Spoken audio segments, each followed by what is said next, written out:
वनिकम वंदनम स्वागतम नमस्ते सत श्री अकाल अस्सलाम वालेकुम। हेलो दोस्तों, मैं आपकी प्रिय दोस्त प्रियंका सभी का स्वागत करती हूँ टाइम्स ऑफ यूपीएससी के चैनल पे। आज डेट है 10 जनवरी, फ्राइडे है। ठीक है, तो आज देख लेते हैं। वैसे तो बेसिकली तीनों आर्टिकल्स इस न्यूज़पेपर में 3 ही आर्टिकल्स आए हैं। एक तो अफ़गानिस्तान के ऊपर है एक आर्टिकल है। ठीक है, एक आर्टिकल एमएसपी लीगल करना चाहिए या नहीं करना चाहिए। एक्चुअली ये टॉपिक मैं कवर नहीं करती, लेकिन जिन एक्सपर्ट्स ने इस पे लिखा है ना अपना व्यू, मिस्टर हरीश दामोदरन और उनसे भी बहुत बड़े एक्सपर्ट मिस्टर अशोक गुलाटी। आपको पता है हम जब भी कवर करते हैं अशोक गुलाटी जी का कोई भी आर्टिकल नहीं छोड़ते हैं, स्पेशली एग्रीकल्चर सेक्टर में, है ना। और मैं आपको भी सजेस्ट करूँगी, आप वीडियो देखते हो ठीक है, वेल एंड गुड, और अगर नहीं देखते हो इन फ्यूचर भी जब आपको अपने आप से पढ़ना आ जाएगा, जो चीज़ आना चाहिए, है ना, तो मैं हमेशा आपको रेकमेंड करूँगी इकोनॉमी से रिलेटेड, एग्रीकल्चर से रिलेटेड, जहाँ भी आपको अशोक गुलाटी जी की, स्पेशली इंडियन एक्सप्रेस में इनका आर्टिकल पब्लिश ज़्यादा होता है, तो आप इनके आर्टिकल मत छोड़ना कभी भी, क्योंकि ये बहुत बड़े एक्सपर्ट हैं एग्रीकल्चर के और बहुत बेहतरीन तरीके से अपना पॉइंट ऑफ व्यू रखते हैं। बहुत अलग, लीक से अलग हट के दिखाते हैं वो अपना सोच जो है। ठीक है, वो आपको आज आर्टिकल में भी पता चलेगा। ठीक है, इसके अलावा यहाँ पे एक कोर्ट का जजमेंट आया है, दिल्ली हाई कोर्ट का। ठीक है, वुमेन्स के जो स्पेशली जो रेप केस होते हैं, जो वुमेन चाइल्ड रेप होता है, या फिर जो भी पोर्नोग्राफी या जो अब्यूज्ड एसिड अटैक से जो वुमेन्स होती हैं, स्पेशली वल्नरेबल, इन जैसे इंसिडेंट्स की वजह से उनके लिए उस समय तुरंत क्या होता है, मेडिसिन प्रोवाइड कराना, प्राइमरी फर्स्ट एड प्रोवाइड करवाना बहुत ज़्यादा ज़रूरी होता है। कई बार गवर्नमेंट हॉस्पिटल हो, इररिस्पेक्टिव ऑफ प्राइवेट हॉस्पिटल हो, ये लोग बहुत बार जो है लॉ एंड ऑर्डर्स की तरफ चलने पे ज़्यादा फोकस करते हैं रेदर देन ह्यूमैनिटी के, राइट। कि आईडी प्रूफ दो, कौन है ये, किसने किया है, ठीक है, विक्टिम के और नोन में कौन है, उनको बुलाओ, काइंड ऑफ, जिससे टाइम जो प्राइमर क्रूशियल टाइम होता है, गोल्डन आवर जो स्टार्टिंग का इंजरी के बाद, वो टाइम कहीं ना कहीं हॉस्पिटल मिस करती है। तो उसी चीज़ पे यहाँ पे थोड़ा सा वर्डिक्ट आया है। कुछ केस स्टडीज़ बताई हैं एग्जामिनर ने, आर्टिकल में एडिटोरियल ने, ठीक है, प्रतीक्षा बख्शी, इन्होंने 2-3 एग्जाम्पल्स बताए हैं। फ्रेंच का एक वर्डिक्ट बताया है। ऑल्दो ये ना हमारा पेपर 4 है एथिक्स का, और आपको पता है एथिक्स के पहले टॉपिक में हम अप्लाइड एथिक्स पढ़ते हैं। ठीक है, आपको पता होगा टॉपिक फर्स्ट वाले में ही है अप्लाइड एथिक्स, जैसे कि पॉलिटिकल एथिक्स हो गया, इकोनॉमी एथिक्स हो गया, स्पोर्ट्स एथिक्स हो गया, है ना।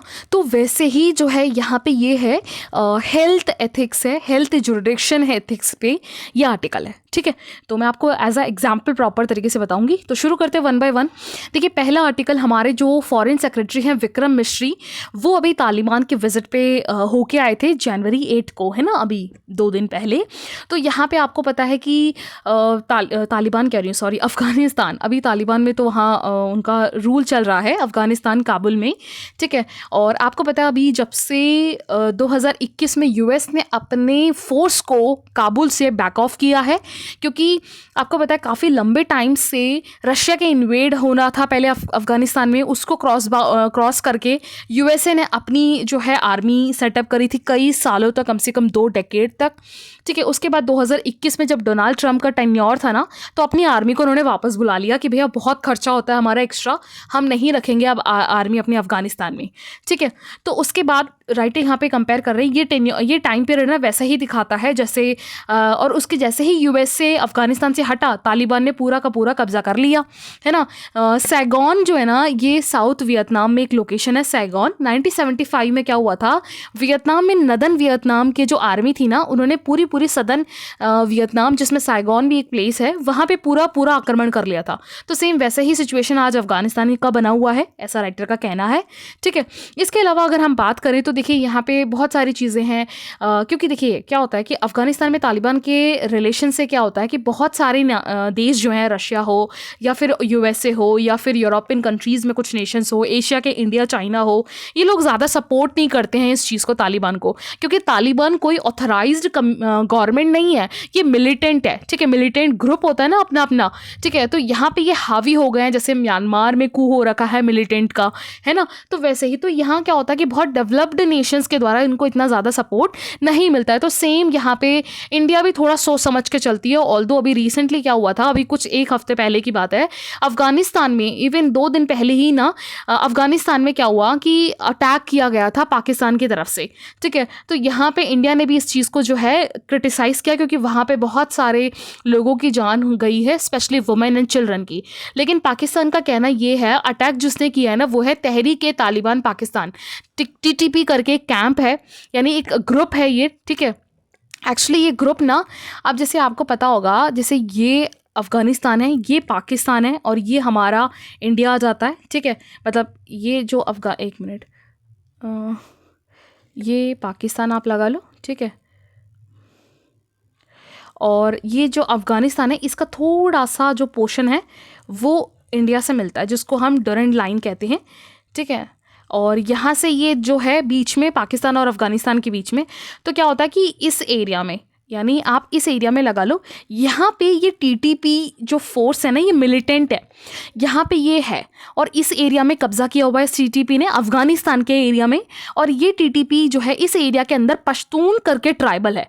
इस TTP का मेन मोटिव है कि इस पश्तून को यहाँ से खदेड़ना है और पाकिस्तान को यहाँ अंदर तक एक्सटेंड करना है, ठीक है। लेकिन यहाँ माना जाता है, पाकिस्तान ये कहता है इस TTP जो है ये आर्मी पूरी तरीके से अफ़गानिस्तान की है। लेकिन अफ़गानिस्तान का कहना है TTP में बहुत सारे अलकायदा जैसे ऑर्गेनाइजेशन है, मिलिटेंट है, वैसे पाकिस्तान के बहुत सारे मिलिटेंट इस TTP का सपोर्ट करते हैं या फिर इसके अंडर साथ मिलकर काम करते हैं, ठीक है। खैर वो एक अलग मुद्दा है जिस पे हमें नहीं जाना, ठीक है। तो इस तरीके से यहाँ पे अभी अटैक हुआ है, फिर क्या बोला क्या नहीं बोला ये इंपॉर्टेंट नहीं है हमारे लिए। लेकिन यहाँ पे अभी एक डेटा भी देखें तो UN सिक्योरिटी ने बताया इस TTP की वजह से नियरली 6,000 से 6,500 फाइटर वॉर जो है अगेंस्ट यहाँ पे हो चुका है इस रीजन में, ठीक है। और यहाँ पे ऑल्दो फिर पाकिस्तान के साथ भी रिलेशन थोड़ा अच्छा नहीं है अफ़गानिस्तान के साथ, स्पेशली जब से तालिबान आया है, ठीक है। और यहाँ पे तालिबान के साथ साथ देखिए, तालिबान, TTP ग्रुप और अलकायदा, ये जो है ना, ये सारे आपस में लिंक्ड हैं, है ना। ये सारे मिलिटेंट ग्रुप हैं जो मेनली यहाँ पे अटैक का काम करते हैं। और इंडिया में तो आपको पता है अलकायदा जो है 2008 का जो टेरर अटैक था हमारा ताज पे, उस पर बहुत बड़ा हाथ था इनका, है ना। ऑल्दो UN और USA ने भी रिसेंटली भी ना इन ऑर्गेनाइजेशंस को, स्पेशली जो HTS है, हया तहरीर अल शाम है, इसको जो है टेरर ग्रुप ऑर्गेनाइजेशन घोषित कर दिया और बोला जो भी इसके हेड अहमद हुसैन को पकड़ के देगा, अहमद हुसैन अल सहारा को, उसे 10 मिलियन दिया जाएगा, ठीक है। तो इस तरीके से यहाँ पे इंटरनेशनल लेवल पे इनको, TTP को, ग्रुप को इतना ज़्यादा सपोर्ट नहीं मिलता। सेम वैसे ही तालिबान को भी नहीं मिलता, क्योंकि ये सारे एक ही थाली के चट्टे बट्टे हैं, है ना। तो यहाँ पे इसके अलावा भी जैसे UN है या US है, ये यूरोपियन यूनियन है, तर्किश है, जॉर्डियन डिप्लोमेट्स हैं, जर्मनी है, फ्रांस है, ये बहुत सारे मिलकर इस पर काम भी कर रहे हैं, ठीक है। लेकिन यहाँ पे इंडिया, चाइना और बाकी रशिया, उज्बेकिस्तान, तुर्कमेनिस्तान, ईरान ने काफ़ी इंटरेक्शन किया है, लेकिन हाँ थोड़ा बहुत नॉर्मली है। क्योंकि देखिए इंडिया के लिए क्या है ना, इंडिया में अफ़गानिस्तान में काफ़ी अच्छा खासा जो है इन्वेस्टमेंट कर रखा है, क्योंकि ईरान की तरफ जो है चाबार पोर्ट का यूज़ करते हुए फिर हमें जो है अफ़गानिस्तान में एंटर करके जो नॉर्थ वेस्ट का कॉरिडोर है ना, उसमें एंटर करने के लिए अफ़गानिस्तान बहुत बड़ा एक रोल प्ले करता है हमारे लिए। क्योंकि हम जो ग्वादर पोर्ट है पाकिस्तान का, है ना, वो तो हम यूज़ नहीं कर सकते, तो हम चाबार पोर्ट यूज़ करते। आई थिंक मैं कन्फ्यूज़ नहीं हो रही, मैं पोर्ट में बड़ा कन्फ्यूज़ हो जाती हूँ कि ग्वादर किसका है, पाकिस्तान का है या ईरान का है ना। तो अगर मैं शायद ईरान का चाबार है और ग्वादर पाकिस्तान का है, अगर गलत हूँ तो आप प्लीज़ करेक्ट कर लीजिएगा, ठीक है। तो ईरान के सपोर्ट से और अफ़गानिस्तान के सपोर्ट से हम नॉर्थ वेस्ट कॉरिडोर को जो है हम हिट करने की कोशिश करते हैं ट्रेड रूट के लिए, ठीक है। तो यहाँ पे इसके अलावा भी जो है इंडिया ने अफ़गानिस्तान में ना एज ए इन्वेस्टमेंट में, अफ़गानिस्तान का जो आज पार्लियामेंट है ना वो भी हमने बनाया। अफ़गानिस्तान में हमने काफ़ी सारे डैम्स बनवाए हैं, स्कूल्स बनवाए हैं। अब आपको भी लग रहा होगा कि इंडिया को करने की क्या ज़रूरत है, कि अभी की बात नहीं है, अभी जब से तालिबान से पहले का ही है, 2006 से ही इन्वेस्टमेंट शुरू हो चुका था ये पहले, ठीक है। तो यहाँ पे क्योंकि क्या होता है कि किसी भी नेशंस के साथ आपको बहुत लंबे टाइम पे रिलेशनशिप बनाना होता है ना, तो आपको इस तरीके से इन्वेस्टमेंट करना होता है, ठीक है। तो इसी तरीके से अफ़गानिस्तान में भी कर रखा है। और लेकिन वही बात है, तालिबान के रूल की वजह से यहाँ पे काफ़ी कुछ चीज़ें जो हैं थोड़ी सी क्राइसिस बेस्ड है ना। और इसके अलावा यहाँ पे और भी चीज़ें हैं कि यहाँ पे पाकिस्तान की वजह से अब जैसे बहुत सारे रिफ्यूजीज़ यहाँ से निकले हैं, है ना। और चाबार पोर्ट की तरफ से ईरान का जो है सपोर्ट अब बढ़ता जाएगा, हमें साथ बना के रखना भी है इनके साथ। तो ऐसे ऐसे इस तरीके से बहुत सारी चीज़ें हैं। और इंडिया ने अगर हम देखें तो कोविड के बाद भी जो है, कोविड और कोविड के बाद भी Covid, polio, anti tuberculosis, medicine, surgery items जितने भी हैं, हाइजीन किट, ब्लैंकेट्स वगैरह, ये सारे सपोर्ट हमेशा से करते आए हैं। और अभी रिसेंटली 2024 के बजट में भी हमने ये अनाउंस किया था कि हम अफगानिस्तान को 200 करोड़ रुपए देंगे। ठीक है, तो देखिए अफगानिस्तान ऑल्दो तालिबान के अंडर में है, क्योंकि ये परमानेंट गवर्नमेंट नहीं है, ये वर्किंग है अभी, है ना, ये टेम्पररी है। अब वापस सरकार बन भी सकती है और नहीं भी है, या फिर यही चला भी सकती है सरकार को तालिबान, जो मिलिटेंट ग्रुप है इनका। ठीक है, लेकिन यहाँ पे हम ऐसा तो नहीं है ना, हमने इतना अच्छा खासा इन्वेस्टमेंट कर रखा है, एकदम से हम नहीं छोड़ सकते हैं। तो थोड़ा बहुत हमें डायरेक्टली और इनडायरेक्टली बना के रखना ज़रूरी है इंडिया के लिए। ठीक है, तो थोड़ा सा हम इस रिलेटेड एक स्टैटिक देख लेते। देखिए हम ना पहले, आपको पता होगा जो पहले फॉलो कर रहे हैं, हम पूरा पहले पीपीटी बना के करते थे, और प्रीलिम्स रिलेटेड क्या क्या चीज़ें हैं, मेंस रिलेटेड, है ना। तो लेकिन अभी क्या है, टाइम बहुत कम है मेरे पास भी, तो इसलिए मैं पीपीटी नहीं बना रही। लेकिन मैं आपसे क्या करूँगी, जो भी आर्टिकल्स आएगा, अभी पिछले 1 हफ्ते 2 हफ्ते से तो मैं कर ही रही हूँ, लेकिन अब थोड़ा ज़्यादा करेंगे कि प्री से रिलेटेड जो भी चीज़ें उस पर ज़्यादा इन्फोसाइज करेंगे। आने वाले 4-5 महीने में हम जितने भी आर्टिकल्स है प्री ओरिएंटेड पे बहुत फोकस करना है, और मेंस एडिटोरियल का जो आर्टिकल है उसमें जो कॉन्सेप्ट होगा उस पर फोकस करना है। और ट्रस्ट मी, अब ये जैन से लेकर जो आपका मई तक का जो आर्टिकल होगा ना न्यूज़ में आने वाले, ये आपके प्री में बहुत बड़ा एज का काम करेगा। तो न्यूज़पेपर आप भी मत छोड़ना और मैं भी नहीं छोड़ूंगी, है ना। चाहे लेट हो जाए, जैसे रिकॉर्ड 2 दिन से कल भी और आज भी लेट हो रहा है बाकी स्केड्यूल की वजह से, तो लेट हो जाएगा, लेकिन हम मिस नहीं करेंगे, है ना। इस चीज़ की मैं गारंटी दे रही हूँ, प्लीज़ ट्रस्ट मी, इस बार आप ट्रस्ट करो मुझे, लास्ट, है ना। तो यहाँ पे प्रीलिम से रिलेटेड इस अफगानिस्तान और जो आर्टिकल है उस पर प्री से रिलेटेड क्या है, देखिए अफगानिस्तान और पाकिस्तान के बीच में, और ये हमारा इंडिया है, तो यहाँ पे एक लाइन जाती है, देखिए बॉर्डर। ठीक है, ये बॉर्डर थोड़ा सा इंडिया को टच होता है। आपसे पूछा जा सकता है कि क्या इंडिया अफगानिस्तान से बॉर्डर शेयर करता है? जी हाँ, बिल्कुल करता है। ठीक है, और यहाँ पे आप एक बार नेबर में ईरान में देख सकते हो। ठीक है, ईरान, और यहाँ पे अरेबियन सी है, और इस ये देखिए यहाँ ईरान से है ना, ये अफगानिस्तान से ये होते हुए नॉर्थ साउथ जो कॉरिडोर है, इस तरीके से आप जा सकते हो, जिस वजह से हम अफगानिस्तान का सपोर्ट लेते हैं, क्योंकि हम पाकिस्तान को तो बाईपास कर रहे हैं ना, हमारा रिलेशन इतना अच्छा नहीं है। तुर्कमेनिस्तान हो गया, उज्बेकिस्तान, तजिकिस्तान, चाइना भी जो है बॉर्डर टच करता है अफगानिस्तान की, याद रखिएगा, बहुत ही कम करता है लेकिन करता है। ठीक है, और अब यहाँ पे देखिए, यहाँ पे थोड़ा सा मैंने नेबर कंट्रीज़ में, क्योंकि अब वही बात है ना, एक टॉपिक टच कर रहे हो तो आप एक बार 360 डिग्री एंगल से एक बार घुमा लो कि उससे टच होता हुआ क्या क्या और हो सकता है, जो हम आने वाले 4-5 महीने में करेंगे। ठीक है, तो देखिए यहाँ पे पाकिस्तान के साथ जो बॉर्डर शेयर करते हैं, वो इंडो पाकिस्तान का जो किलोमीटर है वो 3,323 का है। सेम ऐसे ही जो अफगानिस्तान के साथ है उसकी लेंथ 106 किलोमीटर है। इंडिया चाइना की 3,448 है, नेपाल की 1751 है, भूटान की जो है 699 है। ठीक है, इसके अलावा इंडिया म्यांमार की 1643 है, और इंडिया बांग्लादेश की 4,096 है, 96.67। अब देखिए एक चीज़ याद रखना, इसको सीक्वेंस बढ़ते क्रम में और घटते क्रम में दोनों में याद रखना। सबसे ज़्यादा हम बॉर्डर इंडिया और बांग्लादेश के साथ करते हैं 4096.7 किलोमीटर, और सबसे कम बॉर्डर इंटरनेशनल पे हम शेयर करते हैं अपने नेबर्स में, नहीं भूटान नहीं आएगा, ये आएगा अफगानिस्तान, 106 किलोमीटर आएगा। ठीक है, चाइना का याद रखना। सीक्वेंस में आप एक बार बढ़ते क्रम और घटते क्रम में सीक्वेंस में ऑर्डर में एक बार आप इसको लिख लीजिएगा। ठीक है, या फिर इसको बार बार देखते रहिएगा, क्वेश्चन आ सकता है घुमा फिरा के। ठीक, और इसके अलावा जो नेबर कंट्री में श्रीलंका है, उसके साथ तो हम मैरीटाइम बॉर्डर शेयर करते हैं। इंडिया की जो मेन लैंड है वो हम पाक स्ट्रेट और गल्फ ऑफ मन्नार से इंडिया को अलग करती है श्रीलंका के बीच में। ठीक है, याद रखना। इसके अलावा मालदीव्स भी मैरीटाइम बॉर्डर शेयर करता है, और मालदीव्स और इंडिया को क्या चीज़ शेयर अलग करती है? 8 डिग्री चैनल। ठीक है, और इसके अलावा यहाँ पे ये देखो, यहाँ पे थोड़ा सा फैक्चुअल मैंने ऐड कर दिया कि स्टेट वाइज लेंथ और कैपिटल। ठीक, यहाँ पे हाँ, ऑल तो मैं ये भूल गई थी, सॉरी। तो यहाँ पे लिख दिया है ये नंबर वाइज, हाँ सबसे पहले 106 है, फिर 699161737। हाँ, तो आप इसको है ना डिक्रीजिंग ऑर्डर में, ठीक है, या फिर इंक्रीजिंग ऑर्डर में, जिस भी तरीके से है आप याद कर लेना। अभी आपको ये याद करते चलना है। ठीक है, अब टाइम आ गया है। देखिए मैं इतना ही बोलूँगी, हम अलग से इनिशिएटिव नहीं ले रहे हैं, लेकिन जो हम कर रहे हैं, है ना, सेम मैं आपको भी बोलूँगी, जो भी आप काम कर रहे हो, जैसे फॉर एग्जाम्पल आपका ऑप्शनल पॉलिटी है, जो भी सब्जेक्ट अगर जीएस से मैच होता हो, अगर आपका ऑप्शनल है, या फिर आप न्यूज़पेपर पढ़ रहे हो, या फिर आप जीएस पढ़ रहे हो मेंस के लिए, है ना, कोशिश करो वहाँ से प्री से रिलेटेड मटेरियल आप निकालते रहो। मतलब निकालना इन द सेंस, जब आप उस चीज़ को पढ़ रहे हो तो नज़र इतनी पैनी होनी चाहिए आपकी कि हाँ ये प्री का मटेरियल है, तो इसको मुझे 2-3 बार और रिवाइज कर लेना है, ध्यान में रहे मेरे ये। ठीक है, इस तरीके से। तो यहाँ पे बांग्लादेश की अगर हम बात करें तो ये बॉर्डरिंग स्टेट है, वेस्ट बंगाल से, असम से, मेघालय, त्रिपुरा, मिजोरम।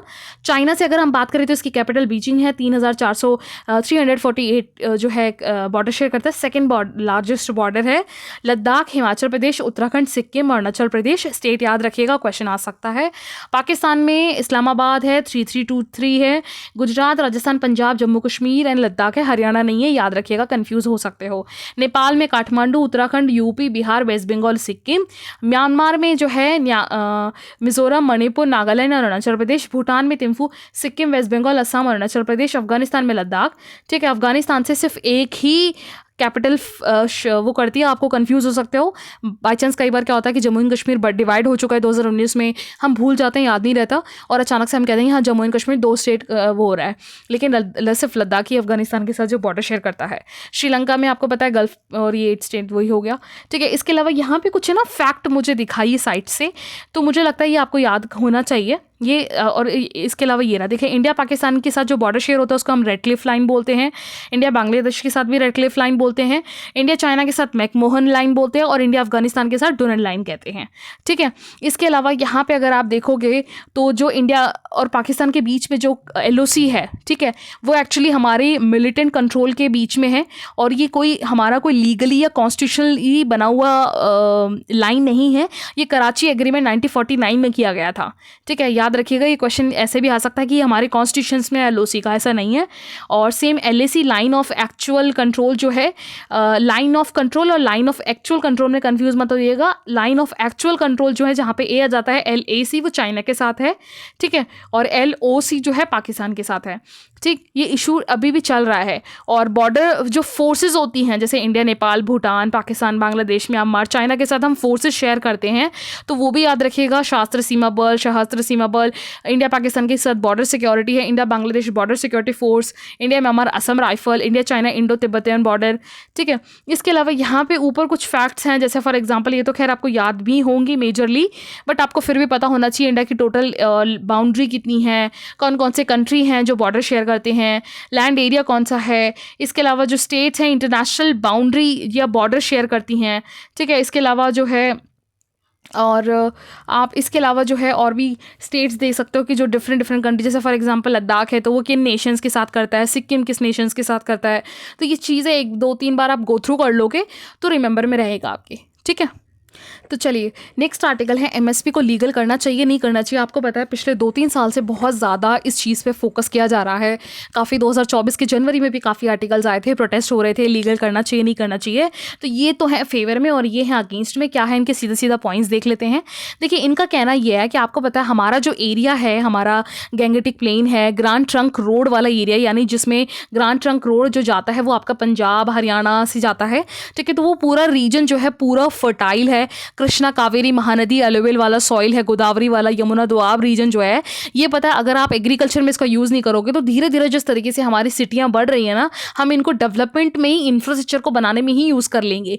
ठीक है, जैसे फॉर एग्जांपल अमरावती आपको पता है जो आंध्र प्रदेश है उसकी जो कैपिटल है, ठीक है, वो अभी जो है हैदराबाद थी 10 साल के लिए, है ना। आंध्रा से जो है तेलंगाना आपका अलग हुआ, तो दोनों के जो कॉमन कैपिटल हैदराबाद 10 साल तक थी, उसके बाद ये शिफ्ट हो जाना था तेलंगाना के पास ही पूरा परमानेंट, लेकिन आंध्रा के लिए अब जो है अमरावती को बनाया जा रहा है। तो अमरावती जो कैपिटल बन रहा है ना, वो नियरली कम से कम 33,000 एकड़ जो ज़मीन खेती की है ना, उसको लेके बनाया जा रहा है। तो सोचिए कितना ज़्यादा बड़ा लॉस है ये एग्रीकल्चर के लिए। ठीक है, तो यहाँ पे राइटर बता रहे हैं सेम वैसे ही जो है इस पर डिपेंड भी नियरली 146 मिलियन ऑपरेशन होल्डिंग्स जो एग्रीकल्चर काम करते हैं यहाँ पे, किसान जो हैं वो डिपेंडेंट है यहाँ पे। और 105 से 115 मिलियन बेनिफिशरीज हैं जो PM किसान सम्मान निधि यानी जो साल में 6,000 रुपये 3 इंस्टॉलमेंट में प्राप्त करते हैं। ठीक है, नियरली 40 मिलियन लोग ऐसे हैं जो डायरेक्टली, है ना, डायरेक्टली सिर्फ और सिर्फ इनकम एग्रीकल्चर से ही प्राप्त करते हैं, यानी उनको सिर्फ एग्रीकल्चर ही है जिससे उनका इनकम सोर्स पूरा डिपेंडेंट है। ठीक है, इसके अलावा यहाँ पे ये भी बता रहे हैं कि 2060 तक ना अगर हमने एग्रीकल्चर को कम कर दिया तो नियरली 1.7 लोगों के लिए खाना मिलना बहुत मुश्किल हो जाएगा। ठीक है, इसके अलावा हमें जो है आपको पता है कि जिस तरीके से हमारी ग्रोथ बढ़ रही है, डिकेड टाइम बढ़ता जा रहा है, उसके साथ हमारी टेक्नोलॉजी है, हाइब्रिड वेजिटेबल है, मेज़ है, जेनेटिकली मॉडिफाई करके बीटी कॉटन है, टिश्यू कल्चर्स है, हाई डेंसिटी प्लांटिंग है, फ्रूट क्रॉप्स है, ड्रिप इरीगेशन है, laser level fasting growing broiler chicken है, इन सारी चीज़ों को हमने कितना ज़्यादा तेज़ी से बढ़ाया। ठीक है, जिसकी वजह से क्या होता है कि फार्मर्स की इनकम बहुत बड़ी है। जैसे यहाँ पे ट्रेड ट्रेड इंडेक्स बताया जा रहा है फार्मर्स का कि जो 2004-05 में सिर्फ 87 था इंडेक्स, वो आज 2022-23 में जो है 97 हो चुका है। यानी बहुत बड़ा जो है इनकम का सोर्स हमारा एग्रीकल्चर ही प्रदान करता है हमारे फार्मर्स को। और आपको पता है ग्रीन रेवोल्यूशन 1960 में, ग्रीन रेवोल्यूशन के बाद तो आपको पता है कितना बड़ा रॉबस्ट चेंज आया था। पूरे डेकेड से डेकेड, आने वाले 4-5 डेकेड्स में पूरा चेंज हो गया। ठीक है, कल्टीवेशंस की क्रॉप का जो कॉस्ट है वो काफ़ी रिड्यूस हो गया। और इसके अलावा यहाँ पे जो है देखिए, एग्रीकल्चर एक ऐसा सेक्टर है जो कि बिजनेस में सबसे ज़्यादा प्राइस के लिए भी और उसकी सेलिंग प्रोडक्शन होने के बाद भी रिस्क रहता ही है। पहली बात तो यह है कि अगर प्रोडक्शन हो जाए, प्रोडक्शन होते टाइम ये है कि कहीं क्लाइमेट ना हो जाए, कहीं हेल स्टॉर्म ना आ जाए, टेम्परेचर ना हो जाए, डिजास्टर ना हो जाए, पानी ना कम पड़ जाए, है ना। एक तो ये प्रोडक्शन के टाइम, प्रोडक्शन होने के बाद भी क्या उसकी सही कीमत मिलेगी, क्या पता मार्केट में जो है इंटरनेशनल लेवल में कुछ ट्रेड वॉर हो जाए, या फिर इंटरनेशनल लेवल क्या नेशनल लेवल के मार्केट्स में भी जो है प्राइस बहुत ज़्यादा लो हो जाए, ओवर सप्लाई हो सकता है। तो ये जो बिजनेस है ना एग्रीकल्चर का, ये सबसे ज़्यादा रिस्की बिजनेस है पूरे ओवरऑल बिजनेस सेक्टर में से। ठीक है, तो यहाँ पे एटलीस्ट हम अगर ये चीज़ इतना रिस्की है तो एमएसपी को तो हम लीगलाइज कर सकते हैं। ठीक है, ऐसा राइटर का यहाँ पे कहना है।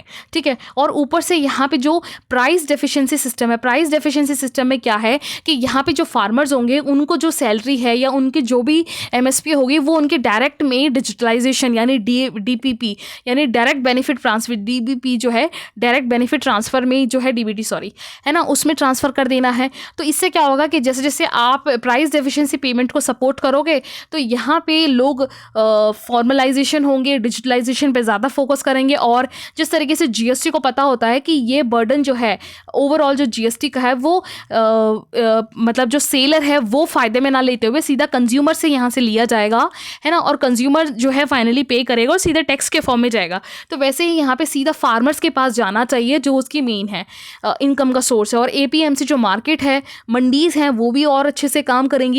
तो ओवरऑल यहाँ पे राइटर का यही कहना है कि हमें बढ़ा के देना चाहिए। इसके साथ साथ अगर हम एमएसपी को लीगलाइज कर देंगे तो क्या होगा कि हमारे फार्मर्स भाई लोग जो हैं वो और इंटरेस्ट लेंगे अलग अलग क्रॉप्स के लिए। जैसे कि अभी पंजाब फार्मर्स को इन्होंने बोला है कि सोयाबीन, कॉटन, मेज़ वगैरह, अरहर की दाल वगैरह प्रोड्यूस करने के लिए हमें मोटिवेट करना है, जो कि नहीं करते हैं क्योंकि आपको पता है बासमती राइस सबसे ज़्यादा प्रोड्यूस होता है। बासमती के अलावा जो है गेहूँ जो है प्रोड्यूस होता है पंजाब में, जबकि यहाँ पे और भी क्रॉप्स उगाई जा सकते हैं। ऑल्दो राइटर यहाँ पे ये भी कह रहे हैं कि महाराष्ट्र में ये सारे क्रॉप्स उगते तो हैं लेकिन वहाँ पे प्राइस अभी भी सही नहीं मिल रहा है फार्मर्स को उनके एमएसपी की जितना। जैसे इन्होंने बताया कि एमएसपी में 4000 से 4200 जो है क्विंटल दिया जा रहा है, जबकि एमएसपी का एक्चुअल प्राइस 4892 है। ठीक है, अगर हम इसको लीगलाइज कर देंगे तो फिर ये इशू ख़त्म हो जाएगा। ठीक है, इसके अलावा नेक्स्ट अब इसमें अगेंस्ट की बात करते हैं। देखिए जो आपको पता है अशोक गुलाटी जी, मैंने आपको बताया बहुत बड़े जो हैं एक्सपर्ट रहे हैं। इन्होंने खुद कई सारे जो हैं जैसे फॉर एग्जांपल इनका थोड़ा सा इंट्रो इन्होंने बताया कि इन्होंने एशिया, अफ्रीका के कंट्रीज़ में एग्रीकल्चर के वेरियस सेक्टर्स में काम भी किया है ना, और एमएसपी को काफ़ी अच्छे से एनालाइज भी किया है। तो इनका एग्जाम्पल से बताती हूँ इन्होंने क्या कहना है इनका कि एमएसपी को लीगलाइज नहीं करना चाहिए। क्यों नहीं करना चाहिए? इनका कहना है कि जो मार्केट है ना वो डिमांड ड्रिवन होता है। जिस तरीके से डिमांड बढ़ेगी उस तरीके से प्रोडक्शन होगा, उसी तरीके से सप्लाई होगा। अगर सप्लाई ज़्यादा है तो ठीक है, सप्लाई कम होगी तो प्राइस और बढ़ेगा। ठीक है, और सप्लाई अगर कम हो और ज़्यादा हो गई तो प्राइस जो है इसका ओवरऑल अपने आप नीचे आ जाएगा किसी भी कमोडिटी का। ठीक है, तो ये मार्केट जो ओपन मार्केट होती है ना वो इसी तरीके से काम करती है। लेकिन अगर आप एमएसपी जैसी चीज़ों को अगर फोर्सफुली कर दोगे ना तो क्या होगा, मान लीजिए जैसे कोई भी किसान है, उसने अगर कोई प्रोडक्ट बनाया, उसका 100 यूनिट है उसके पास, है ना, और उसकी डिमांड मार्केट में 75 यूनिट है, तो बची कितनी? 25 यूनिट। अब क्या होता है, एमएसपी को लीगलाइज करने से ये जो 25 यूनिट का जो पैसा है ना फार्मर को कौन देंगे? गवर्नमेंट देगी, क्योंकि प्राइवेट प्लेयर्स तो नहीं लेंगे, है ना। 25 का घाटा गवर्नमेंट को देना पड़ जाएगा। अगर एमएसपी लागू नहीं होती है तो ये 25 जो है, अब 25 या तो ओपन मार्केट में कम रेट में बिक जाएंगे जो माल है। ठीक है, अगर गवर्नमेंट को चाहिए होगा तो गवर्नमेंट या फिर प्राइवेट प्लेयर्स ले लेगा। ठीक है, तो यहाँ पे गवर्नमेंट के लिए बहुत बड़ा काम करेगा ये, है ना। और अगर जैसे यहाँ पे जो नुकसान है वो गवर्नमेंट के लिए ज़्यादा रहेगा। ठीक है, और अगर फार्मर्स को क्या होगा, जैसे अगर हम एमएसपी लागू कर देते हैं तो मैंने बताया ना जैसे 100 यूनिट है मान लीजिए, है ना, और 75 ही मार्केट में डिमांड थी, है ना, बची 25। अब 25 का कंपनसेशन फार्मर को तो घाटा हो गया ना, तो कंपनसेशन के फॉर्म में यहाँ पे राइटर बताएंगे कि फार्मर्स को आप सब्सिडी दे सकते हो, पैसा कंपनसेशन दे सकते हो कि भैया जो 25 का जो आपको नुकसान हुआ है एटलीस्ट एमएसपी का जो पैसा बताया गया है इस 25 यूनिट का उतना तो मिल ही जाना चाहिए उनको, ठीक है। तो ये लीगलाइज करने की यहाँ पे जो बात है, यहाँ पे ऐसा चलेगा अगर हम एमएसपी को लीगलाइज कर देते हैं। लेकिन यहाँ पे राइटर का कहना है अगर ऐसा लीगलाइज हो गया ना तो ये गवर्नमेंट के सरदर्द हो जाएगा, बहुत बड़ा बर्डन पड़ेगा, सबसे बड़ी बात, ठीक है। दूसरी बात जो है यहाँ पे बहुत बड़ा जो एक है वो ये है, जब अगर जो मार्केट सप्लायर हैं जैसे जो ट्रेडर्स हैं, अगर उन्हें पता चल जाता है कि भैया गवर्नमेंट तो सपोर्ट करेगी, गवर्नमेंट तो कंपनसेट करेगी, तो क्या करेंगे वो जानबूझ के जो फसलें हैं ना उसके प्राइस को और डाउन करेंगे ये, ठीक है। अगर मान लीजिए जैसे 100 रुपये यूनिट है तो इसको कर देंगे ये 80 रुपये यूनिट, कह देंगे कि ये एक यूनिट 80 रुपये का है, क्योंकि कम होगा तो कौन सा उन्हें भरना है, वो तो गवर्नमेंट भरेगी, गवर्नमेंट सब्सिडी देगी फार्मर को, है ना, या फिर कंपनसेट करेगी, ठीक है। तो ये एक मार्केटिंग जो है शुरू होने का चांसेस हो सकता है। इसके अलावा जो है यहाँ पे इन्होंने बोला, क्योंकि ऑलरेडी देखिए क्या है, ये मध्य प्रदेश में एप्लीकेबल हो चुका था, ठीक है। जो आज हमारे सेंटर में एग्रीकल्चर मिनिस्टर हैं वो पहले सीएम थे यहाँ पे, उनके टेन्योर में काफ़ी अच्छा खासा मध्य प्रदेश में हुआ था, लेकिन ये फेलियर रहा, ठीक है, काफ़ी हद तक जो है फेलियर रहा है। तो राइटर यहाँ पे एक सजेशन दे रहे हैं, इसके लिए आप एक अलग से फंड बना सकते हो, 25 करोड़ का जो है एक फंड बना सकते हो, जो स्पेशली पल्सेस और ऑयल सीड के लिए हो सकता है, कि अगर पल्सेस और ऑयल सीड का प्रोडक्शन जितना भी होगा उसको हम जो है एमएसपी के लेवल पे देंगे, क्योंकि अभी आपको पता है कई बार जो है इन पल्सेस और ऑयल सीड को एमएसपी से बहुत डाउन प्राइस पे दिया जाता है, ठीक है। इसके अलावा अभी एमएसपी 23 फसल को दिया जा रहा है, और 23 के 23 फसलों को सरकार करेगी भी क्या, सबसे बड़ी बात सरकार करेगी क्या, क्योंकि देखिए सरकार अभी पीडीएस के सिस्टम, जो फूड सिक्योरिटी एक्ट 2013 है उसके तहत पीडीएस सिस्टम को फॉलो करती है। जो गवर्नमेंट स्कूल्स वगैरह हैं उसमें मिड डे मील दिया जाता है, उसके लिए कहाँ से आता है दाल चावल जो दाने हैं वो सारे इस पीडीएस सिस्टम। अब पीडीएस सिस्टम को कौन लेता है, एफसीआई कलेक्ट करती है। एफसीआई लेती किससे, इन फार्मर से ही लेती है।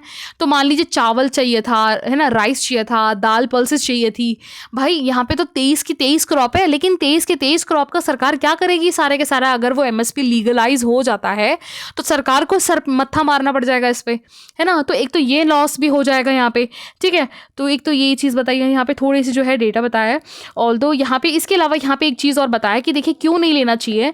आपको पता है एमएसपी जो है थोड़े पेरिशेबल जो गुड्स होते हैं, जैसे फॉर एग्जांपल अगर यहाँ पे एग ले लो, फिशरी ले लो, है ना, हॉर्टिकल्चर्स ले लो, इन पे कोई भी एमएसपी नहीं है अभी, है ना, फिर भी इन पे जो है अच्छा खासा मार्केट प्राइस मिलता है ओपन मार्केट इकोनॉमी के।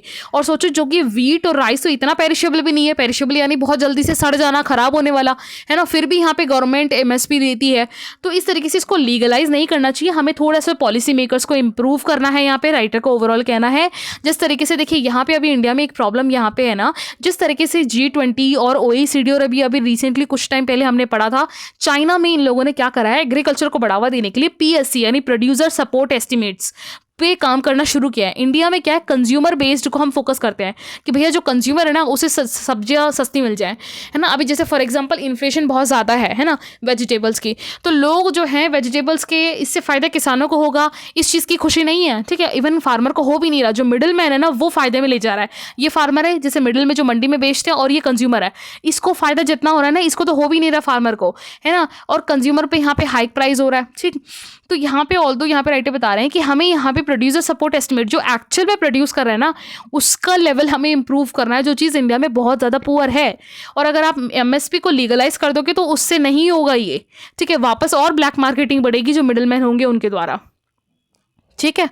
तो आई होप आपको समझ में आया होगा, ये पॉइंट्स मैंने बहुत क्रस्ट में बता दिया, आप चाहो तो एक बार और रीड कर सकते हो, लेकिन आपको पूरा अच्छे से मैंने समझा दिया कि ये बताना क्या चाह रहे हैं, लेकिन है ना अच्छा सा, मतलब बहुत डिफरेंट तरीके से बताया ना, तो ये मेन से ओरिएंटेड आई थिंक आपको समझ में आ गया होगा। नेक्स्ट आर्टिकल है, देखिए इसके अलावा यहाँ पे एक आर्टिकल पता है क्या है, इंडिया SV स्टेट जस्टिस प्रतिभा M सिंह जस्टिस अमित शर्मा, यहाँ पे दिसंबर 10 को वर्डिक्ट दिया गया है दिल्ली हाईकोर्ट के द्वारा। देखिए क्या होता है कि सेक्शन 397 BNS और सेक्शन 357 CRPC के तहत अब मैंडेटरी कर दिया है सारे हॉस्पिटल, चाहे वो प्राइवेट हो चाहे वो पब्लिक हो, अगर कोई भी ऐसा केस आता है, स्पेशली किसका, रेप केस का, सेक्सुअल वायलेंस का, या फिर सेक्सुअल अब्यूज़ का और एसिड अटैक का, तो वहाँ पे आपको ट्रीटमेंट के लिए आपको आनाकानी नहीं करनी, वहाँ पे तुरंत इनको ट्रीटमेंट देना है, वो भी फ्री ऑफ कॉस्ट देना है, ठीक है। तो ये जजमेंट बहुत ज़्यादा तारीफ़ काबिल है, लेकिन यहाँ पे फिर वापस राइटर ये क्वेश्चन पूछ रही है कि क्या ये इनफ है ना, इन सेक्स और रेप और जो चाइल्ड अब्यूज़ हो रहा है इसको क्या हम सही कर सकते हैं?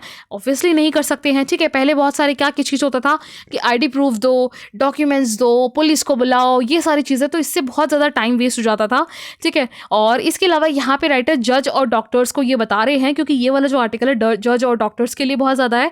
इन्होंने कहा कि रिसेंटली ना गिसेले पेलिकोट करके एक फीमेल थी, ठीक है, उनके साथ उनके हस्बैंड ने उनका रेप किया, और 70, वो भी 1-2 नहीं 70 दूसरे पराये मर्दों के साथ उनसे जो है रेप करवाया अपनी फीमेल को, और ड्रग एडिक्टेड बनाया, ठीक है। अब क्या हुआ पंगा कि जैसे पेलिकोट का जब केस फ्रेंच के कोर्ट पे गया ना, तो यहाँ पे इसके हस्बैंड को बरी कर दिया, कि छोड़ दिया कि इसकी गलती नहीं है, क्योंकि इनकी वाइफ तो इसीलिए इनका रेप हुआ है, ठीक है। तो यहाँ पे बहुत ज़्यादा क्रिटिसाइज़ कर रही हैं गैसिले पेलिकोट के केस में, क्योंकि क्या होता है कि कई बार अब हस्बैंड के द्वारा भी जो है यहाँ पे पर्सन को जो है मेडिकल्स देकर, मेडिसिन देकर ड्रग एडिक्टेड बना दिया जाता है, और जो रेप गलती करी है उसको कहीं ना कहीं उससे बचने का तरीका खोजा जाता है, ठीक है। खैर, इसके अलावा यहाँ पे बस मेन चीज़ तो यही थी। और कई बार ऐसा होता है कि जब केसेस चलते हैं तो उनके पास हॉस्पिटल्स के पास या जो भी सर्विस है उनकी अच्छी तरीके से देखभाल नहीं करी जाती है, उस पर करने की ज़रूरत है यहाँ पे, ठीक है। बाकी ये चीज़ें ठीक है, बाकी तो मेन जो कंटेक्स्ट था वो ये था। जजमेंट बहुत तारीफ़ काबिल है, ये जो है ये हमारे एग्ज़ाम के लिए काबिल ज़रूरी है ये ठीक है, ये पैराग्राफ। तो आई होप आपको समझ में आया होगा। इसके अलावा ना यहाँ पे एमएसपी का मैं एक चीज़ और बता देती हूँ। देखिए, एमएसपी ना कभी भी अभी तक लीगलाइज नहीं है, स्टेटमेंट आ सकता है। 1960 से जब से एमएसपी है ना, तब से ये सिर्फ 3 चीज़ें की श्योरिटी लेता है: फूड सिक्योरिटी की, प्रोटेक्शन की, कि प्राइस ड्रॉप नहीं होगा फार्मर्स का, अगर ड्रॉप भी होगा तो नुकसान नहीं होगा, और ड्रॉप हो भी गया तो इंसेंटिव्स दिए जाएंगे, ठीक है। इन 3 चीज़ों की सिक्योरिटी लेता है एमएसपी। किसकी चीज़ पे? खरीफ क्रॉप पे 14 क्रॉप्स पे, रबी पे 7, जो बाकी कमर्शियल क्रॉप जिसको बोलते हैं उस पर 4 है, ठीक है, याद रखिएगा। और ये सारे एक बार 3-4 बार जितना भी हो सके उसको रिवाइज कर लीजिएगा, आ सकता है क्वेश्चन, और ये क्वेश्चन आया हुआ है 2020 का, ठीक है। तो ओवरऑल ये आर्टिकल था। Thank you.